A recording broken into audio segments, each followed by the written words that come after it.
नमस्कार, मैं तन्वी। आप देख रहे हैं न्यूज़ भारतवर्ष। आज हम आए हैं आपको ये बताने कि भारत के लिए क्यों खास है गणतंत्र दिवस। जाने इसके पीछे के कुछ अनछुए पहलू। 26 जनवरी की तिथि भारत के लिए बेहद खास है। पूरे देश को इस दिन का इंतजार रहता है। इस दिन राष्ट्रीय अवकाश रहता है। पूरा देश देशभक्ति से ओतप्रोत रहता है।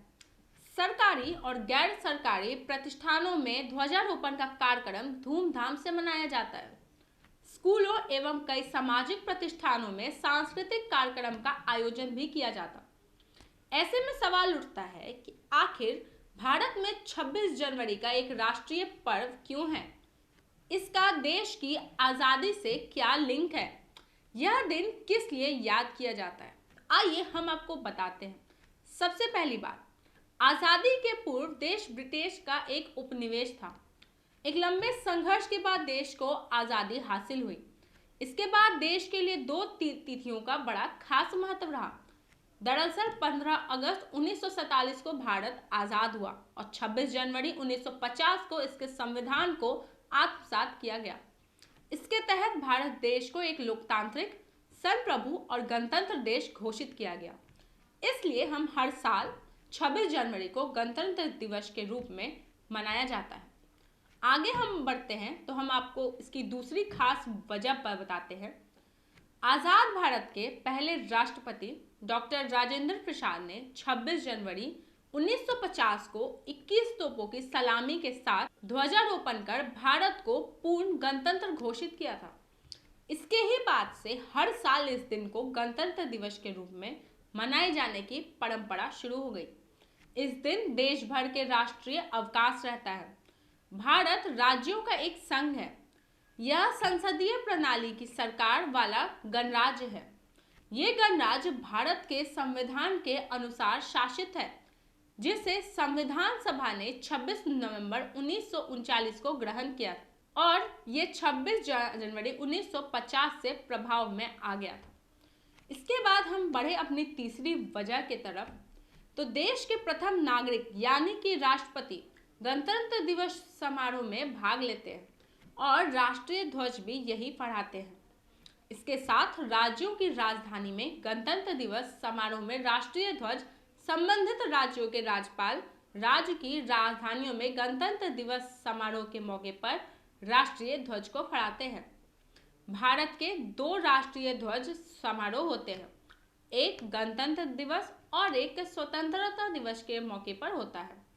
स्वतंत्रता दिवस समारोह के मौके पर प्रधानमंत्री राष्ट्रीय राजधानी में राष्ट्रीय झंडा फहराते हैं और राज्य की राजधानी में ये कार्य मुख्यमंत्री का है। हम बढ़ते हैं चौथी वजह की तरफ। तो राष्ट्रीय राजधानी नई दिल्ली में भारत के राष्ट्रपति भव्य परेड को सलामी देते हैं। भारतीय राष्ट्रपति भारतीय सशस्त्र बलों के कमांडर इन चीफ भी होते हैं। इस परेड में भारतीय सेना अपनी सैन्य क्षमता का प्रदर्शन करती है। सेना अपने नए लिए गए टैंकों, मिसाइलों, रडार आदि का प्रदर्शन भी कर दिखाती है। बीटिंग रिट्रीट का आयोजन रायलिसन हिल्स पर राष्ट्रपति भवन के सामने किया जाता है। इसके मुख्य अतिथि खुद राष्ट्रपति होते हैं। बीटिंग द रिट्रीट समारोह को गणतंत्र दिवस का समापन समारोह कहा जाता है। बीटिंग रिट्रीट का आयोजन गणतंत्र दिवस समारोह के तीसरे दिन यानी कि 29 जनवरी की शाम को किया जाता है। बीटिंग रिट्रीट में थल सेना, वायुसेना और नौसेना के बैंड पारंपरिक धुन बजाते हुए मार्च करते हैं। हम बढ़ते हैं आगे अपनी पांचवी जगह पे। तो भारतीय राष्ट्रीय ध्वज को पिंगली वेंकैया ने डिजाइन किया था। पिंगली ने शुरुआत में जो झंडा डिजाइन किया था वह सिर्फ दो रंगों का था, लाल और हरा। उन्होंने यह झंडा भारतीय राष्ट्रीय कांग्रेस पार्टी के बेवाजा अधिवेशन के राष्ट्रपिता महात्मा गांधी जी के समक्ष पेश किया था। बाद में गांधी जी के सुझाव पर झंडे में सफेद पट्टी जोड़ी गई। आगे चलकर चरखे की जगह राष्ट्रीय प्रतीक स्वरूप अशोक चक्र को जगह मिली। भारतीय राष्ट्रीय ध्वज को इसके वर्तमान स्वरूप में 22 जुलाई 1947 को आयोजित भारतीय संविधान सभा की बैठक के दौरान अपनाया गया। भारत के तिरंगे का अर्थ भारतीय राष्ट्रीय ध्वज है। तो हमने जाना कि आखिर क्यों गणतंत्र दिवस भारत के लिए इतना खास है और इसके पीछे की क्या वजह है कि इस तरीके से गणतंत्र दिवस को मनाया जाता है और क्या कुछ अनछुए पहलू हैं।